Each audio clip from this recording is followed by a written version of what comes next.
Berikutnya kita akan belajar atau menekankan kembali mengenai 8 unsur yang ada dalam model arsitektur pohon. Coba kita terapkan dari model-model yang ada di depan kita ini. Tadi saya katakan unsur yang pertama adalah batang.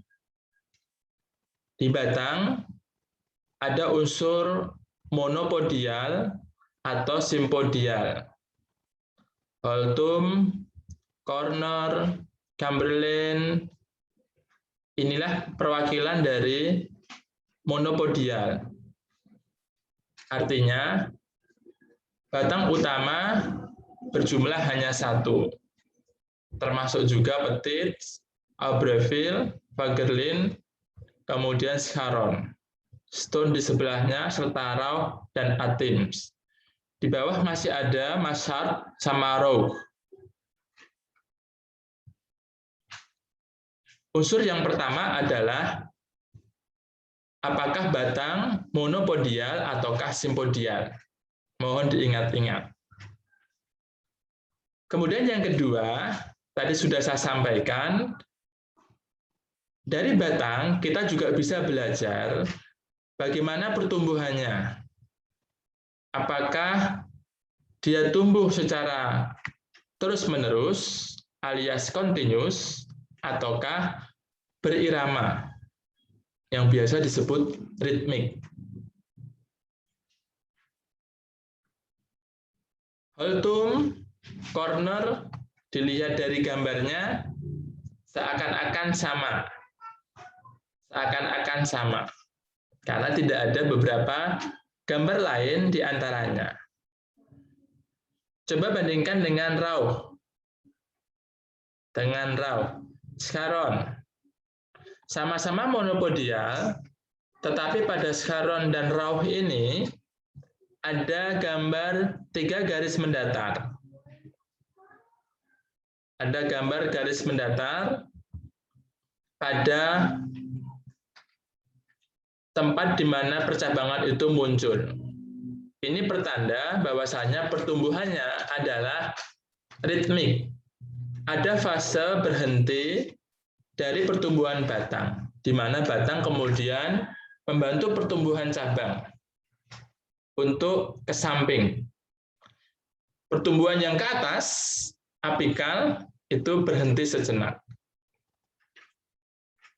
Itu unsur yang kedua. Unsur terkait dengan apakah pertumbuhannya continuous ataukah ritmik.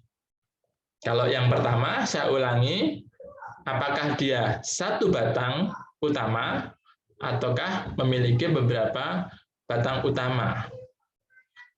Leeuwenburg, kalian bisa lihat, awalnya satu batang, tapi manakala dia membagi batangnya menjadi 2 yang sama ukurannya, ini menjadi simpodial.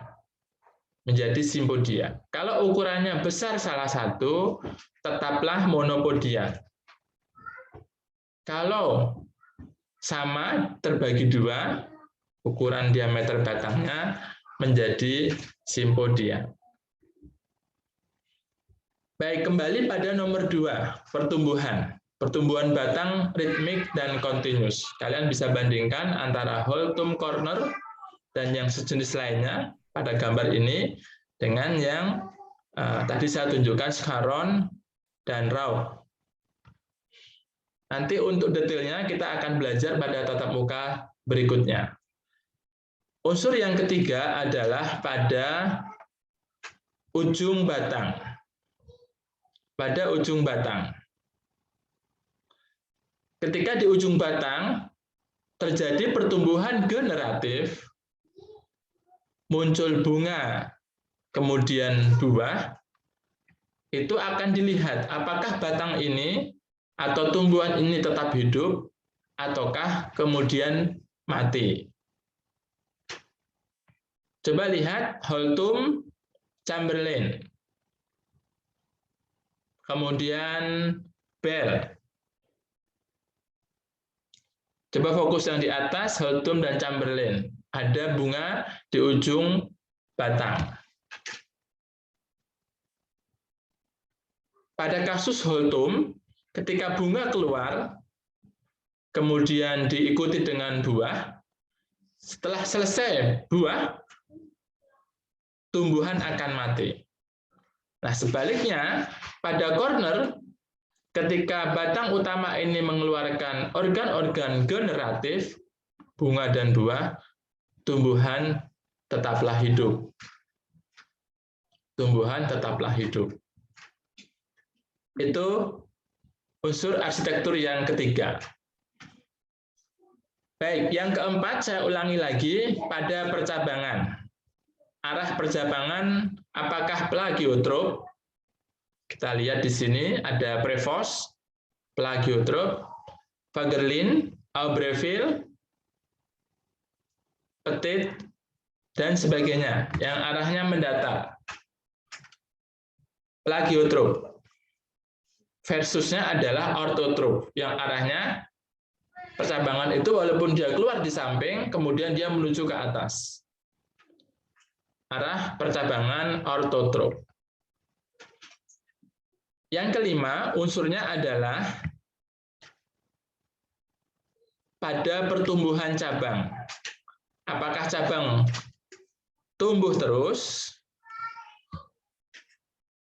Semisal troll misalnya, dia punya cabang, terus tumbuh sampai menjuntai, ataukah dia sama seperti batang tadi, ada kalanya dia berhenti dulu untuk mengeluarkan sesuatu. Kalau pada batang biasanya mengeluarkan cabang, tetapi pada cabang atau ranting biasanya mengeluarkan bunga, perbungaan.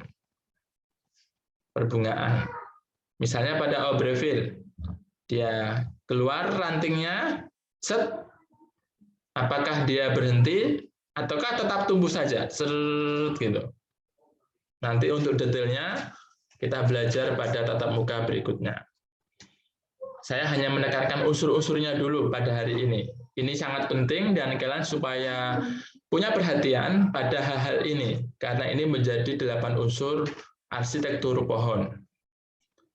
Baik, yang unsur ke-6 adalah pada, tadi saya katakan, sileptik dan proleptik. Kalau cabang keluar dulu itu panjang, kemudian ruas berikutnya lagi agak pendek, ruas berikutnya lagi agak pendek, paling ujung adalah berukuran paling pendek, maka dia dikatakan sileptik. Jadi dilihat dari ruas-ruas cabangnya tadi, mulai dari yang paling panjang, biasanya kan begitu, kalau cabang keluar dia panjang, nanti keluar lagi ruas berikutnya, apakah lebih pendek ataukah lebih panjang? Kalau lebih pendek, kemudian keluar lagi lebih pendek, nah berarti sileptik. Nah, ini wajar pada pertumbuhan ya, karena apa? Ketika cabang itu tumbuh, nah, dua ruas ini punya yang namanya nodus. Nodus adalah tempat tumbuh tangkai daun. Tempat tumbuh tangkai daun. Ketika ruasnya tumbuh memanjang, dia kemudian berhenti, keluar nodusnya. Ada tangkai daun di sana. Dilanjutkan dengan ruas berikutnya. Nah, ruas berikutnya apakah lebih panjang ataukah lebih pendek? Manakala lebih pendek lagi dan paling ujung adalah terpendek, menjadi sileptik. Nah, sebaliknya ketika dari batang mengeluarkan cabang, yang pertama adalah yang terpendek, tambah lama tambah panjang, ruas berikutnya semakin panjang, ruas paling ujung paling panjang ukurannya, maka dinamakan proleptik. Nah, kalian bisa lihat dari gambar-gambar ini kira-kira mana yang sileptik dan proleptik. Nah, kemudian yang ketujuh adalah pada duduk daun. Duduk daun ada 2, spiral. Dalam konsep arsitektur pohon, kita bagikan hanya 2, spiral dan berhadapan. Kalau dalam konsep dendrologi, ada banyak. Misalnya yang berhadapan dibagi lagi, berseling, bersilang berhadapan. Kalau yang spiral ada tersebar juga. Nah, dari sini kita bisa gambarkan kira-kira seperti ini holtum. Nah, kalau kiri kanan berarti berhadapan. Kiri kanan begini sederhana berhadapan. Kemudian yang terakhir adalah pada posisi bunga. Unsur yang ke-8 adalah letak bunga. Apakah di ujung seperti holtum dan Chamberlain serta Tomlinson, ataukah dia di samping seperti corner. Dan banyak yang lainnya di sini, yang di samping-samping masih banyak di bawah-bawah ini. Oke, itu tadi adalah 8 unsur model arsitektur pohon yang harus kalian kuasai. Sering ditanyakan ini, dan ini pun nanti menjadi faktor pembeda ketika kita akan mengidentifikasi pada model-model arsitektur pohonnya. Soalnya bisa